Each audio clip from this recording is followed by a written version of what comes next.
The United States Steel Corporation, 500,000 employees and stockholders presents the Theater Guild on the Air.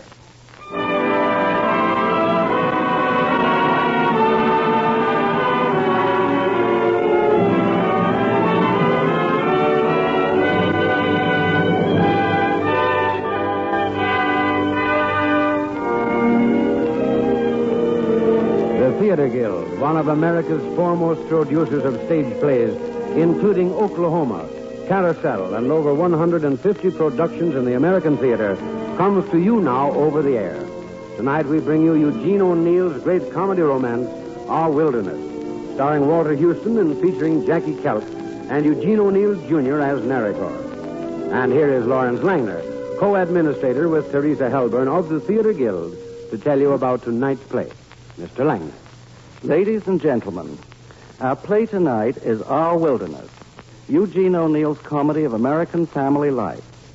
This play provided the late George M. Cohan with his finest dramatic role and his longest run. A year in New York and 2 years on tour. O'Neill, America's only playwright to win the Nobel Prize, got the play title from Persia's bibulous bard, Omar Khayyam. In Our Wilderness, O'Neill is writing of the confusions of youth, its follies and its fevers, its heroics and heartbreaks. And he writes of it with great understanding and with great compassion, because he's setting down echoes of his own boyhood. O'Neill was born in a Broadway hotel and raised in New London, Connecticut. He is the son of the celebrated actor James O'Neill, who tinkled the spines of our parents with his gusty performance as the Count of Monte Cristo. O'Neill told me the story of how Our Wilderness came to be written. He'd been working over a year on another play. He was tired and felt a week's rest would refresh him. His rest lasted a single night. He awoke happy and excited in the grip of Our Wilderness, the plot, characters, and story vivid in his mind. The words poured out in torrents. He wrote the entire play in 3 weeks. Tonight will not be the first time Walter Houston has played an O'Neill father. As the father in Desire Under the Elms, Mr. Houston first won stardom. Since this play is about a father and son, it seems especially fitting to have as narrator the author's son, Eugene O'Neill, Jr. And now our play, Eugene O'Neill's Our Wilderness.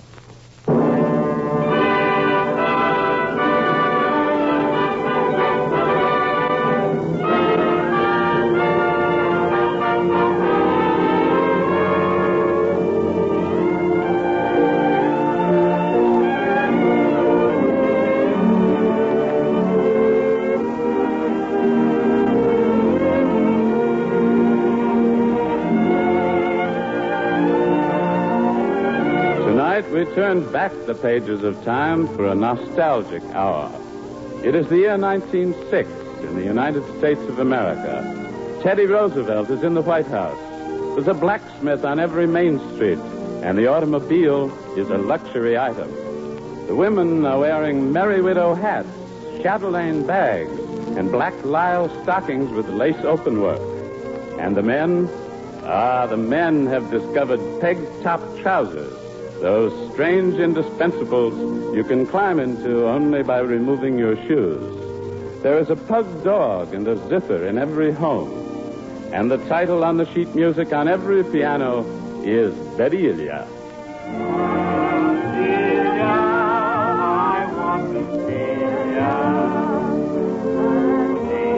And now that we've established the color and the period, I'd like you to meet the Miller family. They live in a large, small town in Connecticut where Nat Miller is the owner and publisher of the local newspaper. First, there's Tommy, the youngest. Oh, I don't want any more milk, Ma. And I said, excuse me, and you said, all right. Can I go out and play now, Ma? May I go out? May I? Yes, but you set off your crackers away from the house, remember? Yes, ma'am. This is Mildred and Arthur, 2 more of the Miller children. Children? Oh, I beg your pardon, Mildred. Of course, you're not a child anymore. How old are you? 15 and 4 months. Well, of course. Now, suppose you describe yourself. Well, I'm tall and rather slender. I've got a nice nose and gray eyes. Well, I think I'm attractive. What are you wearing? I've got on high black shoes with French heels, a long black pleated skirt very full at the bottom, and a white shirtwaist. My hair is up, of course. Thank you. What about you, Arthur? I am a sophomore at Yale. Thank you. And here, unless I'm mistaken, are Mrs. Miller and Aunt Lily. Goodness, Tommy's left the screen door open. The house will be alive with flies. Well, you can't expect the boy to remember to shut doors on the 4th of July. That's you all over, Lily. You'll have that boy spoiled to death in spite of me. I'm hot, aren't you? Oh, this is going to be a scorcher. Arthur, get up and let your Aunt Lily sit down. Take your mandolin over to the window seat. Certainly. Aunt Lily, my chair. Thank you, dear. And here come the gentlemen, Mr. Nathaniel Miller himself and Uncle Sid Davis. Nat has just turned 50. He's a little stoop-shouldered now from reading copy, and his hair, well, let's call it thin. What's the name of that piece, Arthur? Waltz me around again, Willie. Oh, sure, I know that one. Oh, waltz me around again, Willie. Sid is Mrs. Miller's brother, but he is not married to Aunt Lily. There's been talk about it for 20 years now, but Aunt Lily won't have him because, well, you'll hear about that later. Well, I guess that's about everybody except Richard. Arthur, where is Richard? He's still in the dining room reading a book. My gosh, he's always reading now. What's got into him, anyhow? He reads his school books, too. Strange that may seem to you. That's why he came out the top of his class. I'm hoping before you leave New Haven, they'll find time to teach you reading is a good habit. Sure, but not the way he does it. I believe in moderation. That'll be enough out of you. Sid, you coming to the Onondaga Club picnic with me this afternoon? You bet. Sid, you be careful, won't you? Oh, sure. We're going to have dinner in the evening tonight, you know. The best shore dinner you ever tasted. And I don't want you coming home, well, not able to appreciate it. Oh, you'll be careful today, won't you, Sid? Lily, I swear to you, if any man offers me a drink, I'll kill him. That is, if he changes his mind. Want to come with me to the fireworks that play at the beach tonight, Lily? Oh, I'd like to, Sid, thank you. Only not if you come home. Nat, your sister's got an evil mind. She reads evil into everything I do, even before I do it. That reminds me, Nat, you've got to speak to Richard. It's about those evil books he's reading. I found some more in his closet. You've got to give him a good talking to. Do I have to on the 4th of July? That's got nothing to do with it. When it comes to a heart-to-heart talk between a father and his son, the time of the year is irrelevant. You've got to talk to him right now. What's he reading? Nick Carter or Old Cap Collier? No, he passed that period long ago. Poetry is his red meat nowadays. Love poetry. Socialism, too, I suspect. Well, might as well get him on the carpet. Richard? Richard! Richard! Hey, Dick, wake up. Pa's calling you. All right, I'm coming. You want me, Pa? I hoped I'd made that plain. I didn't hear you, Pa. I was off in another world. Did you hear that, everybody? He was off in another world. What were you planning to do today, Richard? Going to the beach with your sister? That silly skirt party? I should say not. He's not, Connie, because Muriel McCumber isn't. I bet he's got a date with her somewhere. You shut up. I thought I'd just stay home, Pa. This morning, anyway. Help Tommy set off firecrackers, eh? Father, I am 17 years old. A man of 17 does not spend his time with firecrackers. Besides, I don't believe in this silly celebrating the 4th of July. All this lying talk about liberty when there is no liberty. The land of the free and the home of the brave. Home of the slave is what they ought to call it. The wage slave, ground under the heel of his master, starving, crying out for bread for his children. And all he gets is a stone. I tell you, the 4th of July is a stupid farce. Them are mighty strong words, son. You better not repeat such sentiments outside the bosom of your family, or they'll have you in jail. Yep, and throw away the key. Let them put me in jail. No, you can celebrate your 4th of July. I'll celebrate the day the people bring out the guillotine. That's what this country needs, plenty of guillotines. The days grow hot, O Babylon. 'Tis cool beneath thy willow There tree. you are, Pa. That must be from one of those awful books he's reading. What books are they, son? I'll tell you. There was one by that Oscar Wilde, the picture of Dorian Gray. One of the greatest novels ever written in the English language. Then there was a play by that Irishman, Barnard Shaw. The greatest living playwright in the English language. And poems by a man named Poems and Ballads by Algernon Charles Swinburne. Just the greatest living poet in the English language. He tells the truth about real love. Love? Why, some of the things I simply couldn't read. They're so indecent. All about... Well, I can't tell you before Lily and Mildred. And he just got a new one yesterday. The Rubaiyat... Oh, what is it, Richard? The Rubaiyat of Omar Khayyam. Well, that's the best of all. No, I've read that, Mother. I got a copy at the office. I read that, too, at the library. I like some parts of it. The moving finger writes, and having writ, moves on. Nor all your piety nor wit shall lure it back to cancel half a line. Nor all your tears wash out a word of it. Why, Lily, I never knew you to recite poetry before. Good for you, Aunt Lily. Oh, but that isn't the best. The best is a book of verses underneath the bough, a jug of wine, a loaf of bread, and thou beside me, singing in the wilderness. Now, who in the world Old can man Macomber, I can see him through the window. Dave? What in front of that old boring idiot? Excuse me, I was just leaving. Yeah, me too. I got to catch a 9 o'clock crowd. Wait for me, Art. Wait till I get my hat. And that you'll get rid of him the first second you can. I want to Why talk do I to you have to about... listen to that old buzzard? Why is it He's your always biggest I? advertiser, dear. That's why. Don't you think I know that? If it weren't, you know what I'd do? I'd take him by the seat of the pants and I'd... All right, everybody clear out. If that old batlax has got something to complain about, he's come to the right party this time. I'm just about fed up with his... And you come back here as soon as he leaves, Richard. I'm not through with you yet. Oh, come in, Mr. Macomber. Sit down. Have a cigar. You're forgetting. I never smoke. Oh, so I was, yeah. Well, I'll smoke alone then. I'll come to the point at once. I regret to say it's something disagreeable. Disgraceful would be near the truth. And it concerns your son, Richard. Now, come, Dave. I'm sure Richard hasn't... I positively has. You're not calling me a liar, I hope. No one said anything about a liar. I only meant you're surely mistaken if you think that... I'm not mistaken. I have proof of everything in his own handwriting. Well, let's get down to brass tacks. Now, just what it is you're charging my son with. With being dissolute and blasphemous. I charge him with deliberately attempting to corrupt the morals of my daughter, Muriel. Then I'm afraid I will have to call you a liar, Dave. I thought you'd get around to that, so I brought some of the proofs with me. Have a look at them. I have a lot more at home. What are they, letters? You might call them that. Can you deny they're in your son's handwriting? No, I can't. Anyways, Muriel's confessed he wrote them to her. Go on, read one out loud. My life is bitter with thy love. Thine eyes blind me. Thy tresses burn me. Thy sharp sighs divide my flesh and spirit with soft sound. Why, that's Swinburne. Exactly. And that's one of the mild ones. Evidently, you've been too busy to take the right care about Richard's bringing up or what he's allowed to read. But that's your misfortune and none of my business.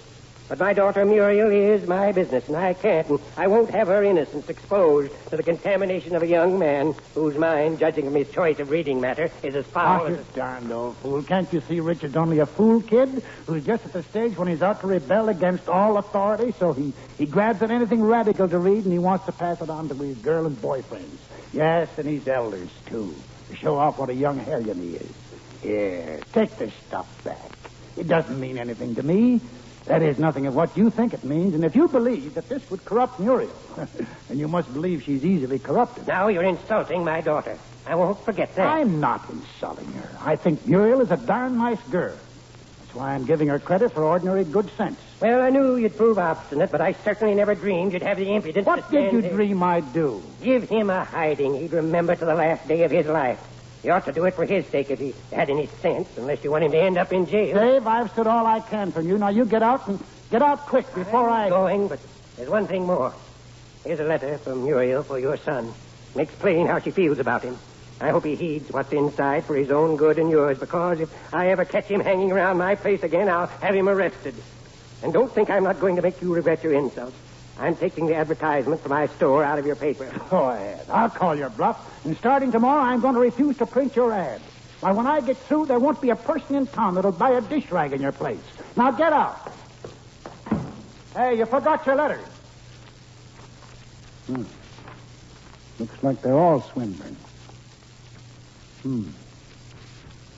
That I could drink thy veins as wine and eat thy flesh like honey, that from face to feet thy body were abolished and consumed, And in my flesh, thy very flesh entombed.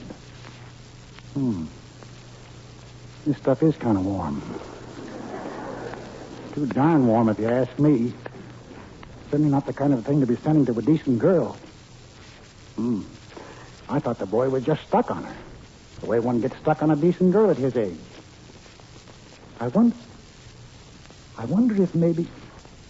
By the Lord, if that's true, I'll give him a hiding he'll never forget. Richard, come in here. Yes, Pa? Now, look here, son. I'm going to ask you a question, and I want an honest answer. And I warn you beforehand, if the answer is yes, I'm going to punish you and punish you hard. Because you'll have done something no boy of mine ought to do. You've never lied to me before, I know, and I don't believe even to save yourself punishment, you'd lie to me now. Would you? I won't lie, Pa. Have you been trying to have something to do with Muriel? Something... You know what I mean. No. What do you think I am, Pa? Why, I love her. I'm going to marry her after I get out of college. She said she would. We're engaged. All right. That's all I wanted to know. I don't see how you could think... Did that old idiot Macomber say that about me? You shouldn't be calling your future father-in-law names. It ain't respectable. It's these letters you wrote. What letters? Oh, Swinburne. They're beautiful, aren't they? A little strong, I'd say. By the way, here's one from her to you. Better be prepared for a bit of a blow, son. Well, I'll see you at dinner.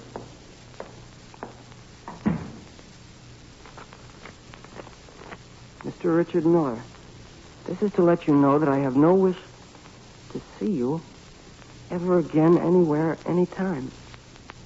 Please do not make a nuisance of yourself by trying to get me to change my mind, as my eyes have been opened to your true character. Very truly yours, Muriel Macomber. You little coward. I hate her. She can't treat me like that. I'll show her. I'll show her. Muriel. Muriel.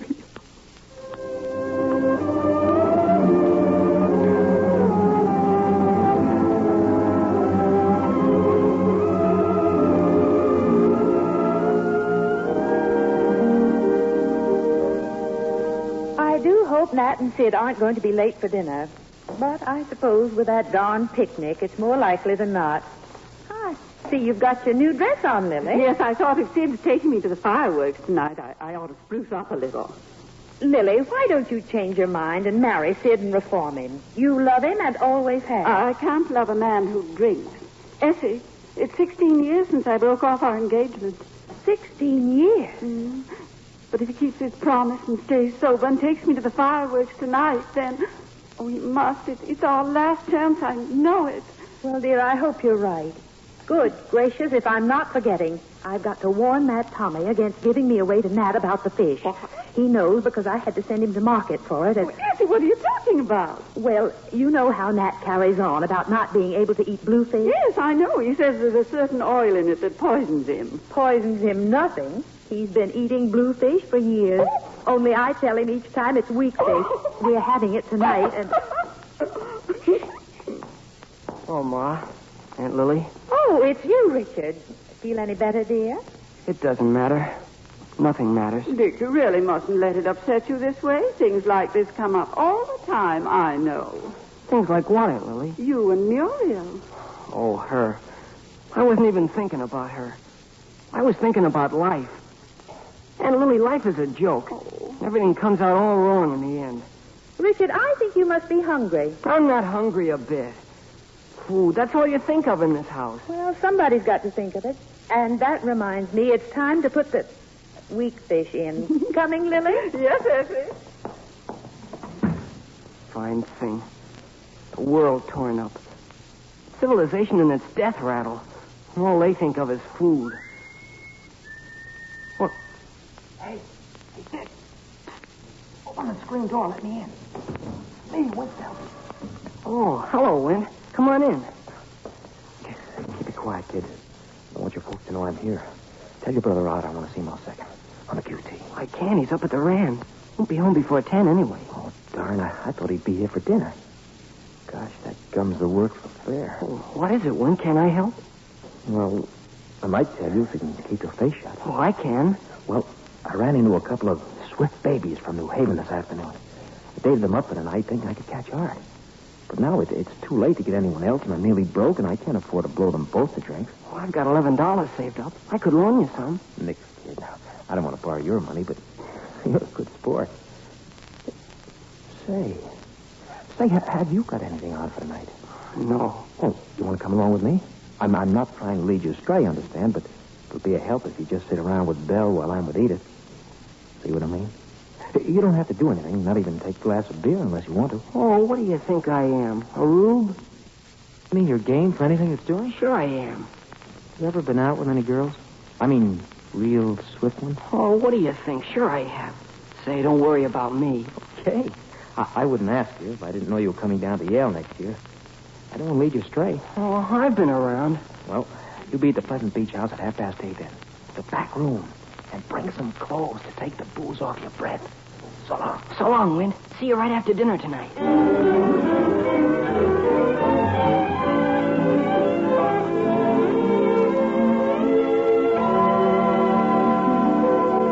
In the sweet by and by. More lobster, Ma. All right. Hush, Sid. You not only come home late to dinner, but in a state of... A good fellowship. That's the word for it. And after you promised Lily. Oh, never mind me, Essie. My feelings have no consequence. Ma, can I have some more lobster? Certainly, dear.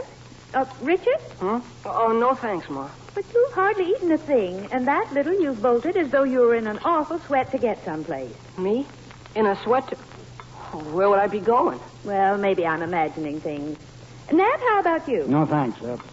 I'll have some of that other, it isn't bluefish by any chance, is it, my dear?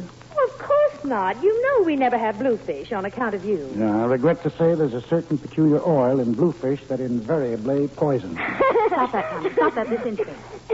I can't help it, Ma. Well, I don't see what's so darn funny about my being poisoned. Nat, I suspect a plot. This fish looks blue to me. Very blue. Look at your wife. Regard that guilty expression. Can it be this woman has been slowly and systematically poisoning you all these years? Can it? Oh, give us a rest, you darn fool. A joke's a joke, but is this true, Essie? Yes, dear, it is true, if you must know. You've eaten bluefish for years and thrived on it, and it's all nonsense about that peculiar oil. Essie, kindly allow me to know my own constitution. Now I think of it, I have felt so upset afterwards every darn time I've had fish. Yeah, you take it away. I can't eat this. Well, don't then. Have some lobster. In the sweet... How about you, Sid? By... No, thanks. We will meet on that Mercy sakes, Sid. Can't you stop singing? No, ma'am. When I feel good, I want the world to know. Working train, one... Look it. Uncle Sid's eating the floor, shells and all. Sid, do you want to kill yourself? Take it away from him, Lily. I'm not responsible for your brother's actions, Essie. That's right. She's not responsible. Wouldn't take the responsibility as a gift. Lily doesn't like Sid, responsibility. I think you'd better go up to bed for a while. Bed? Bed.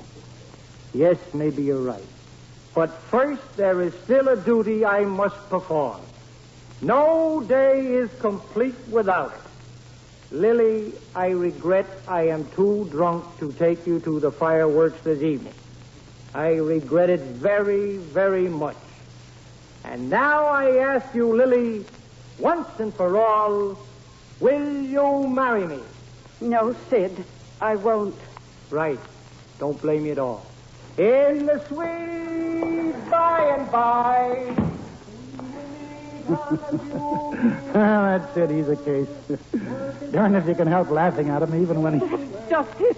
Everyone always laughing. Everyone always saying what a card he is, what a case, what a cost, and so funny. He's gone on. Now, We're all Lily. responsible, making it easy for him. We're all to blame, and all we do is laugh. Now, Lily, now, you mustn't take on so. It isn't as serious as all that. Maybe it is to me, or was once. Oh, I'm sorry, Ned. I'm sorry, Essie. I'm not feeling myself tonight. If you'll excuse me, I'll just go into the parlor and lie down on the sofa for a while. Poor Lily. Why, Richard, you haven't had your ice cream yet. Where are you going? Oh, I don't want any ice cream, Ma. Your mother asked you where you were going. Oh, for a walk, I guess. I'll see you later. Good night. Don't come home late, dear, and be careful. What with all those fireworks going off and worry everything. About me, Ma. Nothing can happen to me.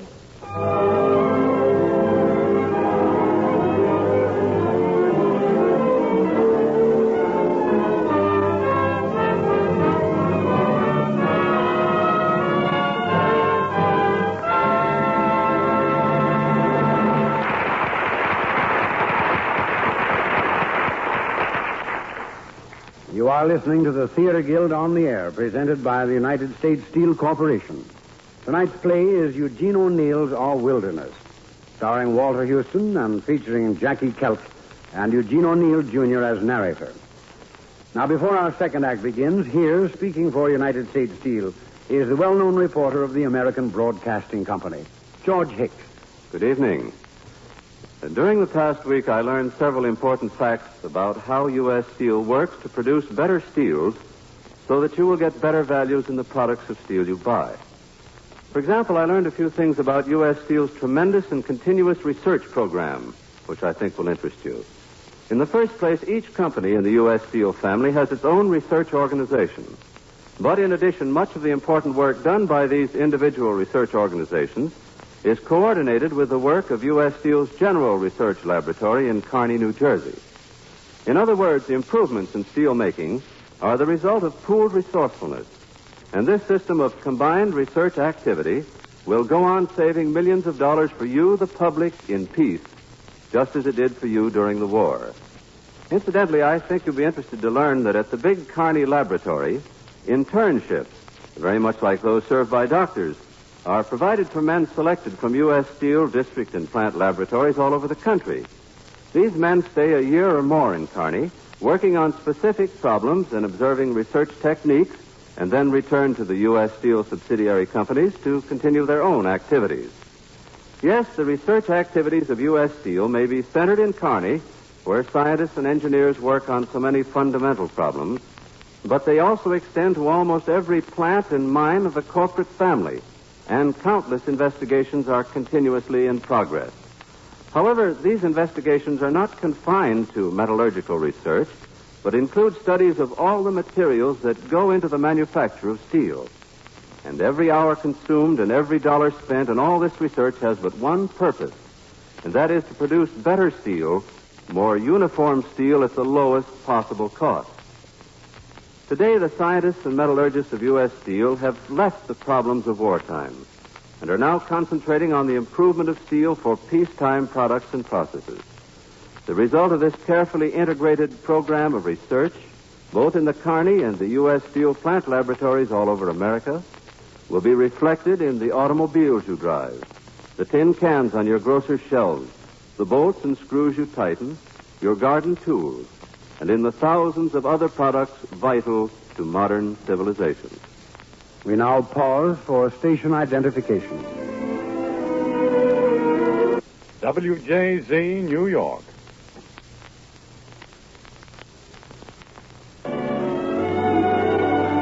We continue with the second act of Eugene O'Neill's Our Wilderness, starring Walter Houston and featuring Jackie Kelp and Eugene O'Neill, Jr. as narrator.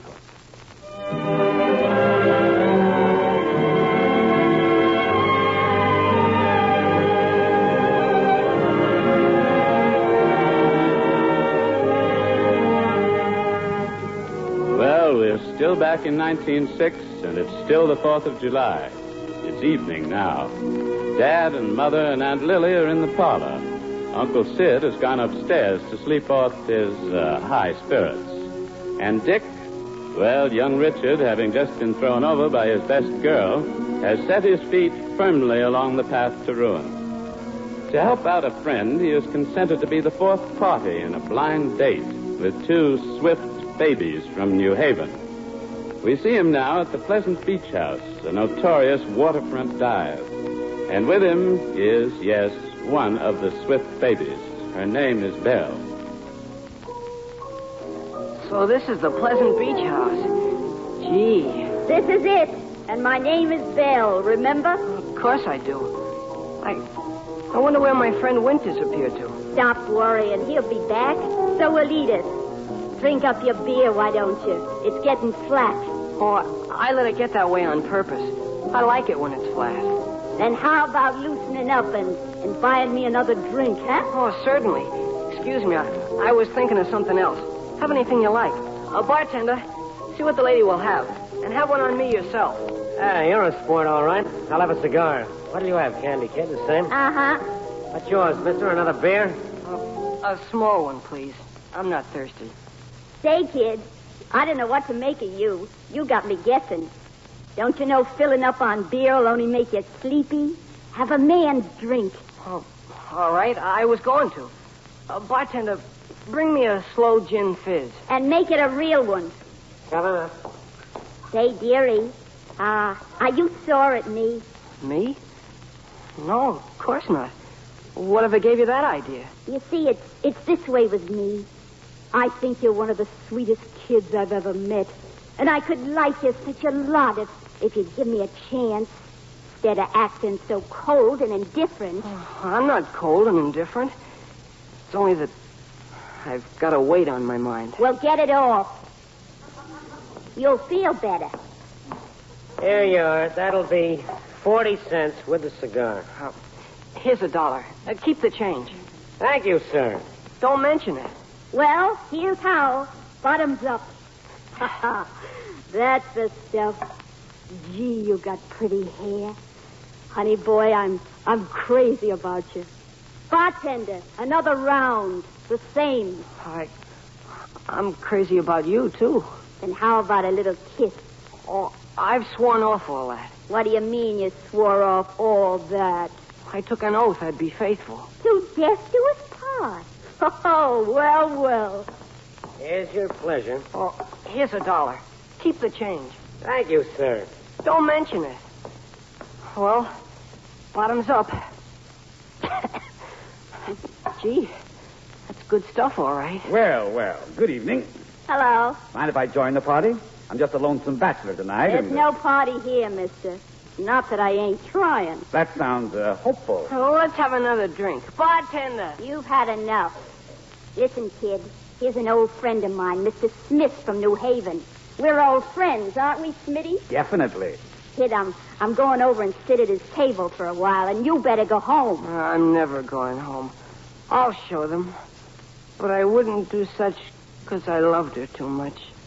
But I learned about women from her. Hey, this is rich. Attaboy, young fella. Give us some more. Belle, I have something to say to you. I don't want to hear it. You oughtn't to lead this kind of life. It isn't right for a nice girl like you. Why don't you reform? Hey, that's rich. That's rich, that is. Shut up. The kid's in love. Tell us about it, honey. Yeah, who is she? What's her name? Her name? Her name? I cannot tell you her name. Oh, why not? It is gone. Gone with the rest of her. What's the matter? Is she dead? In a manner of speaking. She has ceased to be. Well, what's happened to her? I killed her. What? What? Yet each man kills the thing he loves. By each let this be heard. Some do it with a bitter look, some with a flattering word. The coward does it with a kiss. The brave man with a sword. I did it with a kiss. I'm a coward. A coward, do you hear? Oh, Muriel. Muriel, I feel awfully sleepy. Muriel, dear. That's right, kiddo. Have yourself a little snooze.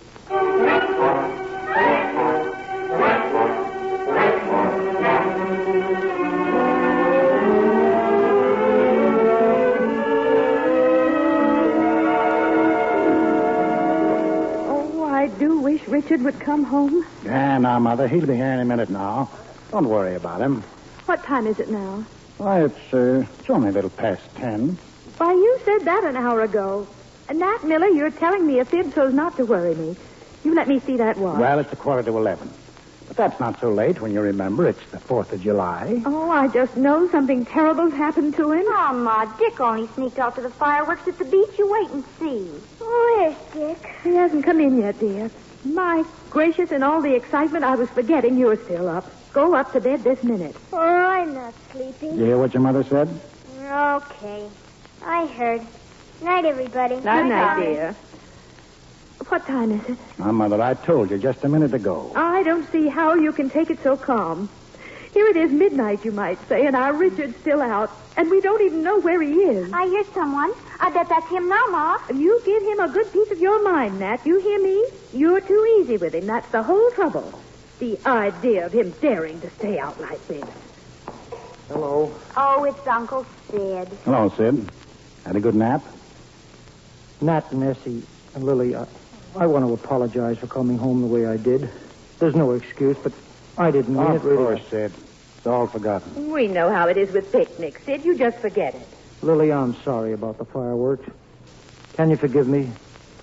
Lily? Oh, you're right, Lily. Right not to forgive me. I'm no good, and I never will be. I'm a no-good drunk. No good to myself or anybody else. If I had any guts, I'd kill myself, and good riddance. But I haven't. I'm yellow, too. A yellow, drunken bum. Don't cry, Sid. I can't bear it. Of course I forgive you. Haven't I always forgiven you? I know you're not to blame. So don't, Sid. It's Dick. Oh, thank heaven, thank heaven. Greetings, Mother, Father, relatives. I greet you on this auspicious and patriotic occasion. Dear Lord, what's happened to him? He's gone crazy. Richard! Crazy nothing. He's soused. He's drunk, all right. You've got your nerve, you fresh kid. We'll take that out of you when we get you down to Yale, all right, all right. Yesterday, this day's madness did prepare. Tomorrow's silence, triumph, or despair. Drink! Richard! How dare Don't you strike him, Nat. Don't you Steady, dare. Nat, steady. Now keep your temper. No good bawling him out now. You don't know what he's doing. All right. You're right, Sid. And then I will come with vine leaves in my hair. Richard, you're intoxicated, you bad, wicked boy, you. Speak the speech, I pray you, as I pronounce it to you, trippingly on the tongue. But if you mouth it as so many of your players do, I had his leaf. Ma, I feel rotten. Oh, my poor boy. Yeah, let me take care of him. I know this game backwards. Yes, Mother. You leave him to Sid. Come on, old sport. Upstairs we go. Your old Uncle Sid will fix you up. He's the kid that wrote the book.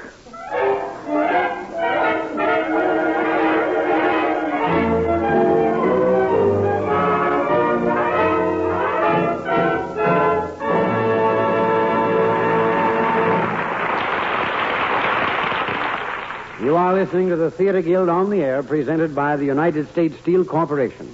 Tonight's play is Eugene O'Neill's All Wilderness. And before our third act begins, here again for United States Steel is George Hicks. When I was overseas, I bumped into one of those huge underground arsenals which the Germans hoped would help win the war for them. I was describing it to some folks at United States Steel, and they told me that we, too, had a tremendous underground arsenal in this country, operating throughout the war. What they were referring to were the great iron ore deposits in the soil of northern Minnesota, Wisconsin, and upper Michigan, where our country gets 85% of the iron ore it uses to make steel. It is in this area that the Oliver Iron Mining Company, one of the members of the United States Steel family, operates mines which supply iron ore for the furnaces of United States Steel and other steel producers. And during the war years, the men and women of the Oliver Company brought production to the greatest level in history in order that the blast furnaces might be fed. An important factor in this accomplishment was the long experience of Oliver Iron Mining Company as a pioneer in research. For over 40 years, this company has been studying methods of improving the ore being mined. Because not all ore is suitable for use as it comes from the earth, the Oliver Company has built plants which take the ore and improve its quality so that it does become suitable for steel making. The ore is crushed and washed and concentrated, thereby removing impurities. In this way, natural resources are conserved, and ore deposits which might otherwise be neglected are made useful to man. Last year, this member of the United States Steel family established a new iron ore research laboratory at Duluth, Minnesota, to centralize these activities. Here, the pioneer working will be intensified and carried forward in a long-range program of experiments directed toward conserving natural resources through greater use of all grades of iron ore. In this way, the Oliver Iron Mining Company is helping to ensure for generations to come a continued supply of iron ore to make the steel which is basic to our high standard of living.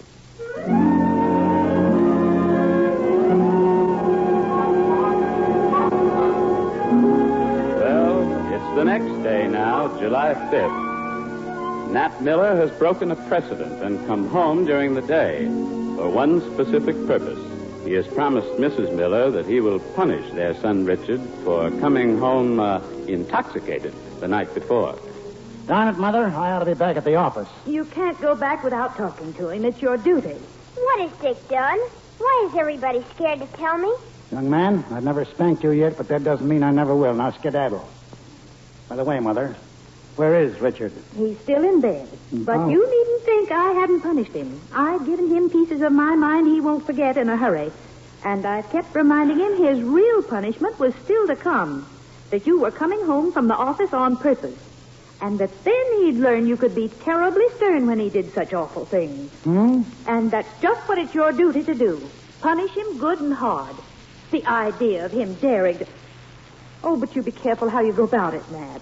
Remember, he's like you inside, too sensitive for his own good. Shall I go up now and tell him to get dressed? You want to see him? Yeah, I can't waste all day around here. Now, you keep your temper, Nat. Remember? Darn women anyway. They always get you mixed up. Their minds simply don't know what logic is.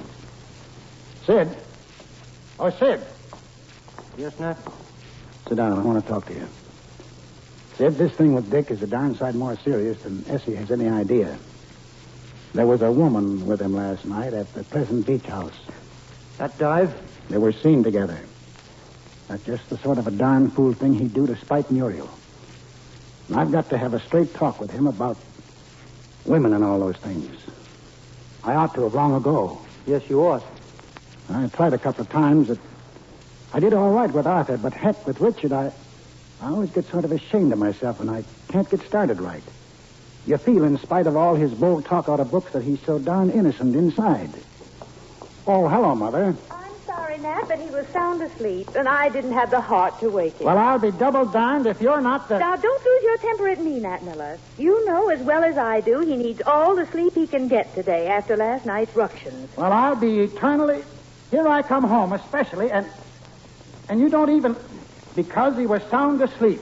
Well, there's no use talking. You certainly take the cake. I'll see you at supper. Well, I never saw Nat so bad-tempered. Bad-tempered nothing. He's so tickled to get out of it for a while he can't see straight.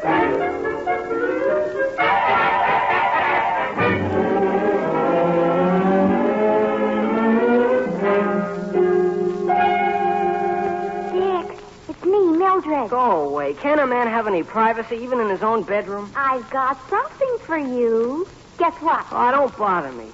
I'm in no mood to play riddles with kids. Oh, well, if you're going to get snippy and you pretend to be in love, if I told Muriel that... Oh, is it from her? Uh-huh. A letter. I was walking past your house just now, and she threw it down to me. Here it is. Oh, gee, it must be nice to be in love like you are, all with one person. Oh, gee, do you know what she says? She didn't mean a word in that other letter. Her old man made her write it. And she loves me and only me and always will, no matter how they punish her. My, I never thought she had that much spunk. And she's going to try to sneak out and meet me tonight.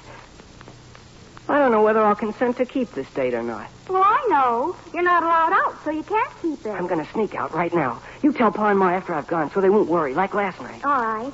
But what'll you do till nighttime? It's ages to wait. Oh, what do I care how long I wait? I'll think of her and dream. I'd wait 1,000,000 years and never mind it for her. Trouble with you is you don't know what love means.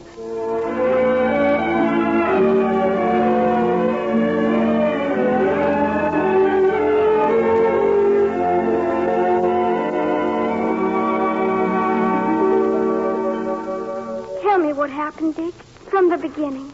Well, Muriel, after I read your first letter, I didn't want to live anymore. Life seemed like a tragic farce. I'm so awfully sorry, Dick. Honest, I am. You might have known I'd never write that. I thought your love for me was dead. I thought you'd never love me. That you'd only been cruelly mocking me to torture me. Oh, Dick, I'd never. You know I'd never. I wanted to die. I sat and brooded about death. Finally, I made up my mind to kill myself. Oh, Dick, you didn't. I did, too. I thought, when I am dead, she will be sorry she ruined life. If you ever had, I'd have died, too. Honest, I would. Suicide is the act of a coward. That's what stopped me.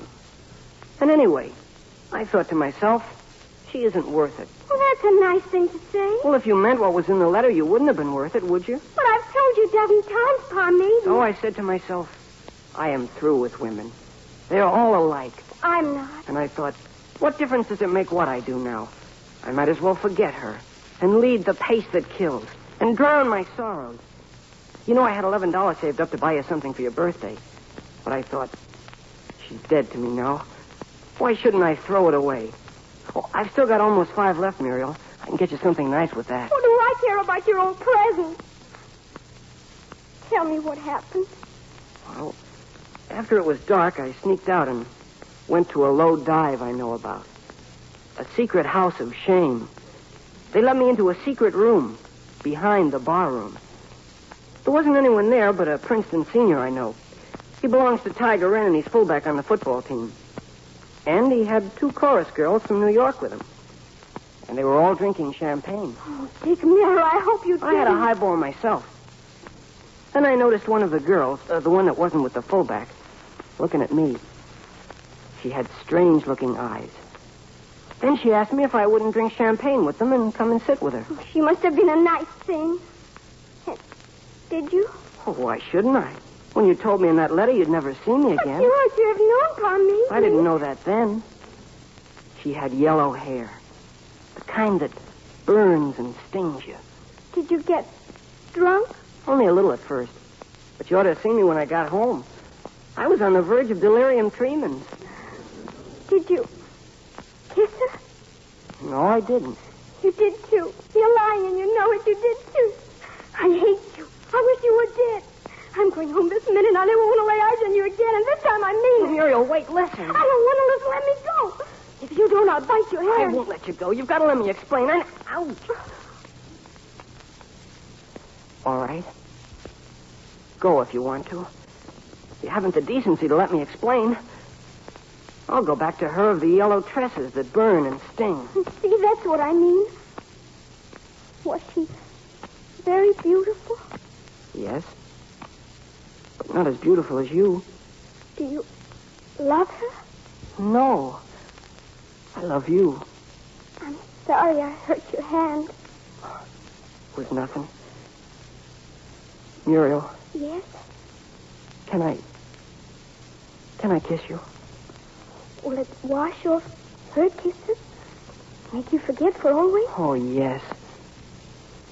All right, then, Dick. The moon is beautiful tonight, isn't it?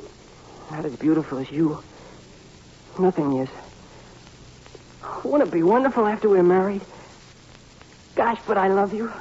Gosh, I love you. Darling. I love you, too, sweetheart. Where are we going on our honeymoon, Dick? Niagara Falls.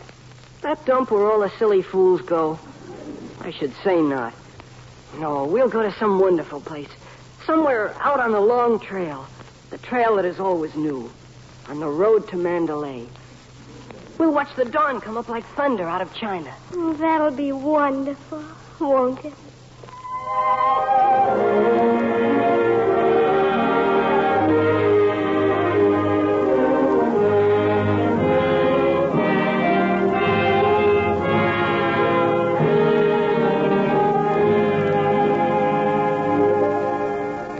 I'm glad Mildred told me where Richard went off to. I would have worried my heart out if she hadn't. But now it's all right. Well, I wouldn't go as far as to say that. Just because we know he's all right tonight doesn't mean that last night is wiped out.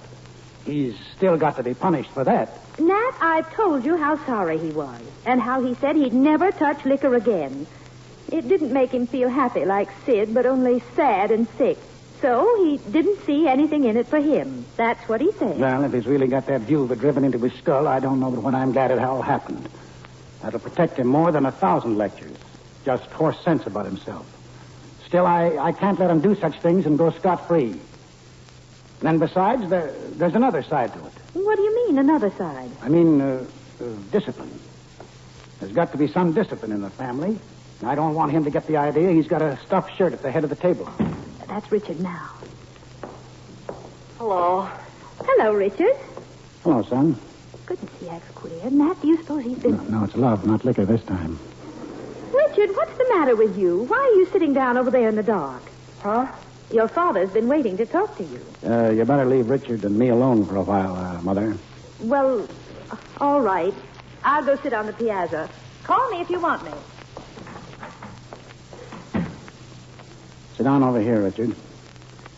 Well, how are the vine leaves in your hair this evening? I don't know, Pa. Turned out to be poison ivy, didn't they?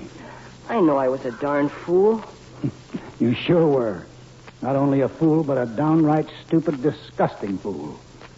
It's bad enough for you to let me and Arthur see you, but to appear like that before your mother and Mildred. And I wonder if Muriel would think you were so fine if she ever saw you as you looked and acted then. I think she'd give you your walking papers for keeps. You couldn't blame her. No nice girl wants to give her love to a stupid drunk. I know, Pa. All right. And that settles that. The booze end of it. But there's another thing that's more serious. How about that woman you were with at the Pleasant Beach house? Well, you know? Did you, did you? No, Pa, I didn't. Well, how'd you happen to meet this lady anyway? I can't tell that, Pa. I'd have to snitch on someone. You wouldn't want me to do that. No, I suppose I wouldn't. Well, I believe you, and I guess that settles that. But listen here, Richard. It's about time and you and I had a serious talk about certain matters pertaining to... And now that the subject has come up of its own accord, it's a good time. Well, I mean, there's no use in procrastinating further. So here goes. Richard, you have now come to the age when, well, you're a fully developed man, in a way, and it's only natural for you. Pertaining to the opposite sex. It's only natural for you. Here's what I'm driving at, Richard.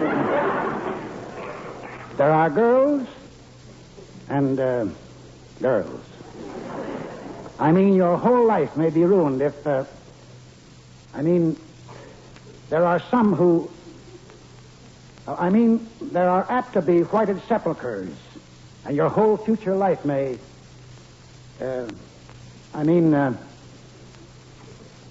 see what I mean?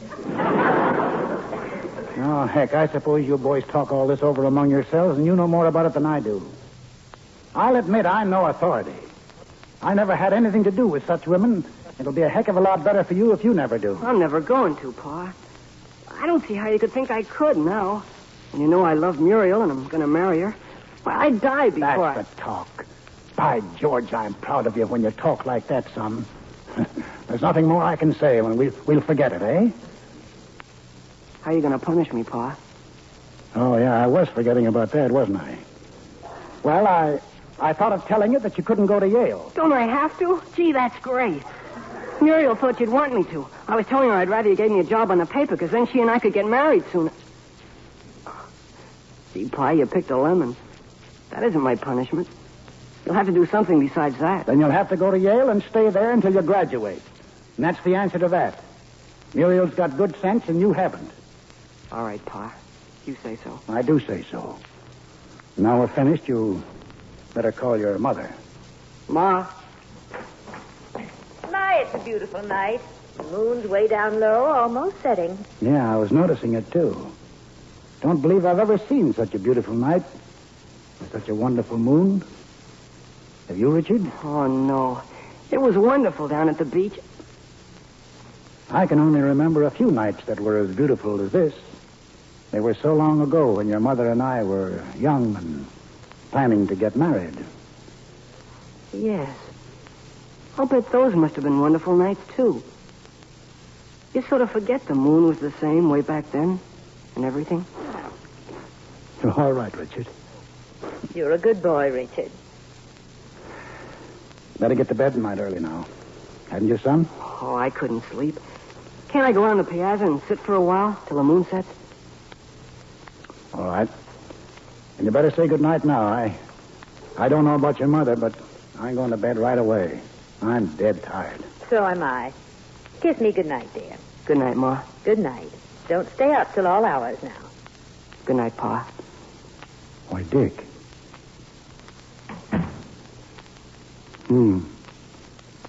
First time he's done that in years. I don't believe in kissing between fathers and sons after a certain age. It seems mushy and silly, but that meant something. And, Mother, I don't think we'll ever have to worry about his being safe from himself again. I guess no matter what life will do to him, he can take care of it now.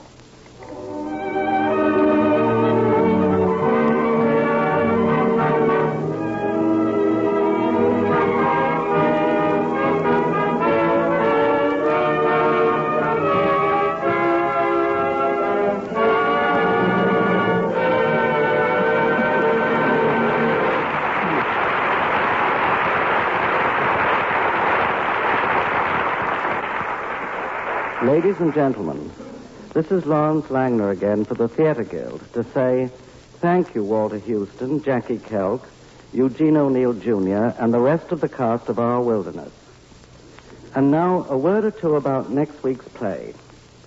It's the gay comedy Mr. Pym Passes by A.A. Milne, author of many a whimsical and witty play, author, too, of at least one crack detective story, The Red House Mystery, and known the world over for his delightful children's books, including Winnie the Pooh. Shortly after its London production, a copy of Mr. Pym Passes By reached us. Within 24 hours, it had been read by Teresa Helban and Maurice Wertheim, and forthwith these two pledged Mr. Milne a New York production by cable. The decision was as happy as it was rapid. Next Sunday night, you'll hear Mr. Pym Passes By with the attractive and witty Arlene Francis and Victor Jory as her husband. You've all heard Arlene Francis in Blind Date. Well, next Sunday, she has a blind date with the Theater Guild on the air.